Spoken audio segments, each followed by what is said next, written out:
got problems here with leaks in the driveway. Obviously, we get underneath the vehicle and we identify what that is. All right, so we're taking a look at this transfer case leak that we've got going on here. Seems like it's coming from the top because it's all up and down the sides here. So what we're gonna need to do is that we're gonna need to access that from the inside. We're gonna pull off that shifter console and we're gonna replace a couple of gaskets and see what the deal is up there. Even the J shifter, it moves around quite a bit. Put your knee up against it, you can feel it. A lot of vibration goes on in there, and that probably just breaks that seal free and causes the transfer case to leak. Although this 2003 transfer case is nice and dry. The 2004, well, she's leaking. The guy that had this before me probably lived on a gravel road because there's a lot of dirt in a lot of these areas. But if we take a look up the top there, that's where we're seeing the source. So there's a couple gaskets up there that we need to access through the shifting boot up there. I think that's the source of the problem. So we're gonna try to tackle that and get this leak taken care of and clean up this transfer case. So that's one other thing that needs to be done with an older vehicle, 2004. All right, a lot of times these transfer cases, a leak is pretty simple, and this is how it's gonna work. We're just gonna change a gasket on top, and when we get in there, we'll see that it is leaking transfer case fluid, gear oil. All right, so this is what we need to do this. One gasket, that's the part number right there. It's around $9 or less. And we've got a plug, a breather plug, just in case. Got some crush washers. There's those bolts I broke. More about that in a second. They're shorter because I broke those sons of bitch. And then my indicator light for my locker was not working, and this was the culprit on that. So we had to get a new connector and a couple of wires for that. So that's what we have for this repair. Definitely chalk your wheels because it will roll. Definitely want to make sure that you're safe and you don't get killed doing a repair for a leaky transfer case. All right, so here's the shifter linkage right here. Probably the best way to go ahead and disconnect that, because we are going to have to take that off. I'm going to probably pop that pin off right there rather than mess around with that rusty bolt. You can kind of see from the top, it is coming up there. Got some dripping down from up top, and this is the logical, probably the easiest. That flange is fairly dry, but it's actually dripping down, I think, from top. So I got the screws out. Took the little one out of here. Assuming there are some wires connected to this, obviously. Don't want to jack that up and cause problems. So we got to take all this apart here. All right, so we got the center console out. Now this piece will lift out and we can figure out what's going on. All right, so now we've lifted this out. Got a connector we don't want to jack up. Got to get this rubber boot out of the way to get down to the 4 bolts on the transfer case itself. This part here, we've got some bolts. What we need to do is we need to take these all out. There's 8 of them. We're gonna need to lift this off so we can get down below this boot. The front one is a little bit shorter than the rest. I broke those sons of bitch. Up front there, that'll probably be another shorter one. Getting this out, be careful, there's some sharp edges on this. But we can see up top here, these 4 bolts are what we're gonna wanna take apart. There's also a breather down there that's pressed in that we're going to pop out, and we're going to replace that, and then hopefully this situation should be taken care of. A couple gaskets down here and a metal gasket that goes in between. I'm going to start on the side. There's a rubber hose. That's some type of a breather hose that may be clogged up as well and contributing to the problem. And 12 millimeter for these bolts. So anyway, we got this loose. We're going to take that apart. Definitely smell that gear oil up in here pretty good. All right, so there we see the source.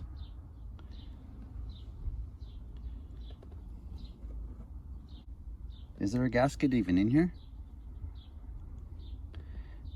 Somebody might have forgotten to put one on when they put this back together in the frame replacement.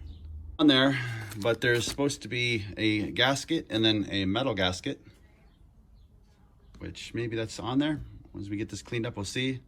And then another paper gasket on there. So let's get this taken apart and try to figure it out. Breather valve is working fine, so I'm not going to change it. It's pressed in and I don't want to take a chance monkeying with it. Clean that up a little bit. I might put some Toyota FIPG, a real thin layer right there, just for extra, because I believe I read that there is supposed to be a metal gasket, a paper gasket, a metal gasket, and then another paper gasket. Now this doesn't have it, so I'm thinking that might help. And then also that's the reason why the front bolts were shorter. Got a little bit of this, so I might as well use it, because I'm not sure that that gasket is doing the trick. Make sure we reattach that hose, put the gasket on, and we're going to tighten that down. So we'll go ahead and snug these down uniformly, just by hand.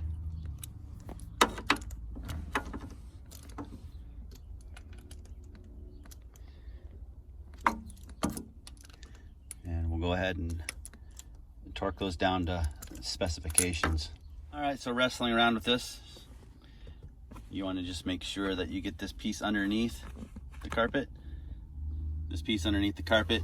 Make sure the carpet is over this, not underneath the plate itself. We're going to hook up that linkage again. Go ahead and put that cover on. Get the center console. I'll probably give it a good vacuum here since we have it apart. Like I said, park is that lever all the way back.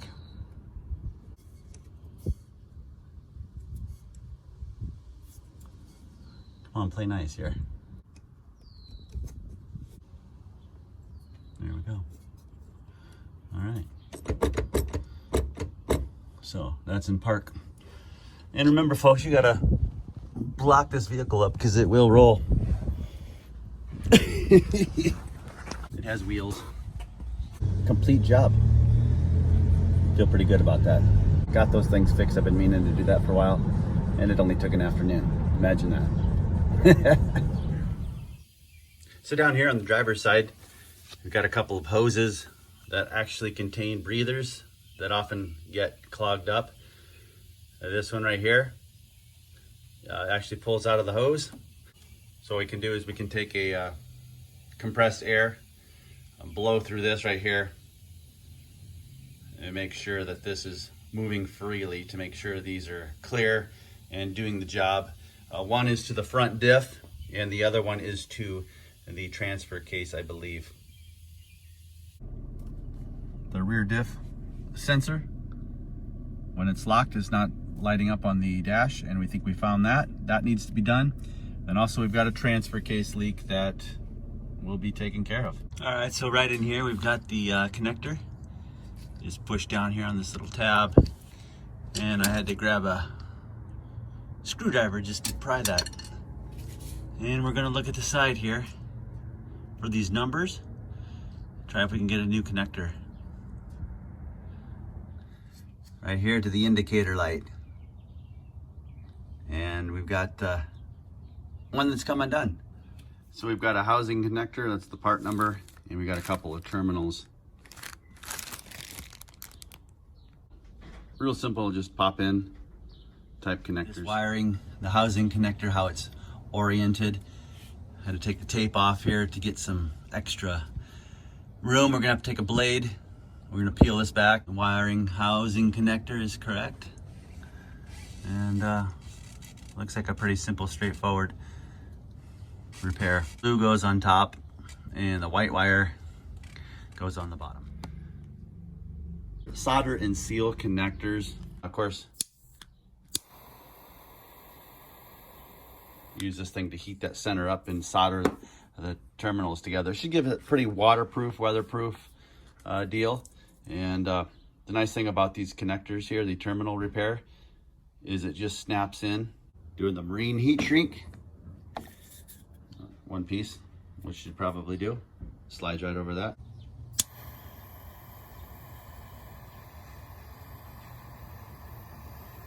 I didn't really have enough for heat shrink, enough room.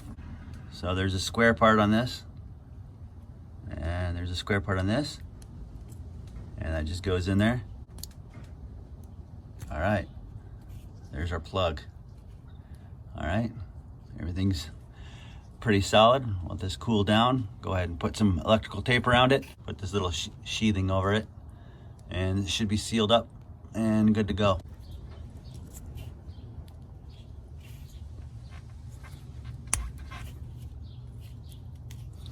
Solid as can be.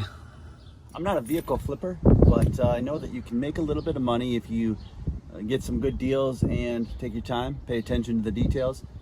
The 2004 Tacoma is sold, and I'm finishing up a couple of little repairs that I want to do before the new owner gets it. So let's check and see if this rear differential light is now working on this truck. All right, we're gonna shift into neutral.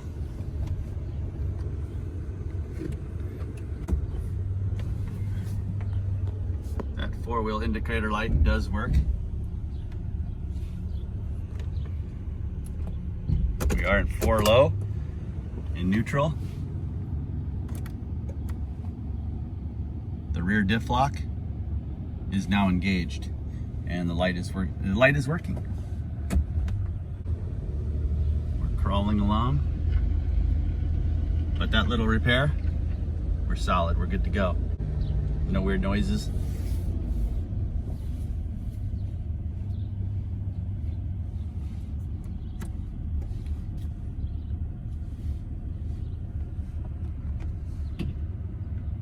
All right, we heard it.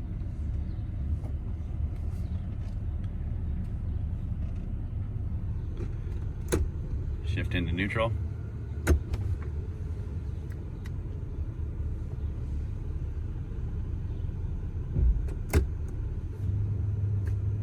We're in high.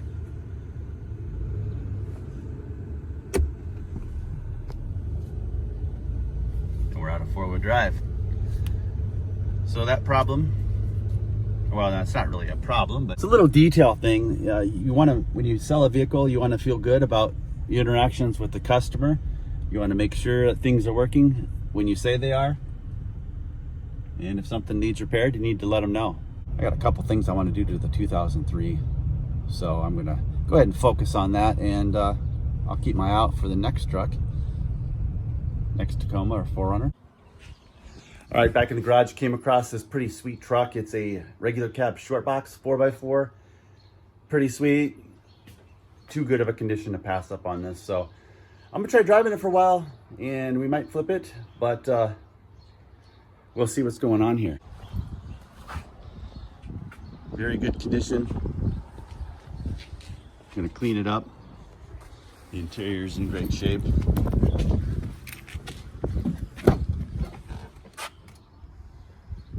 Only 130,000 miles on this thing.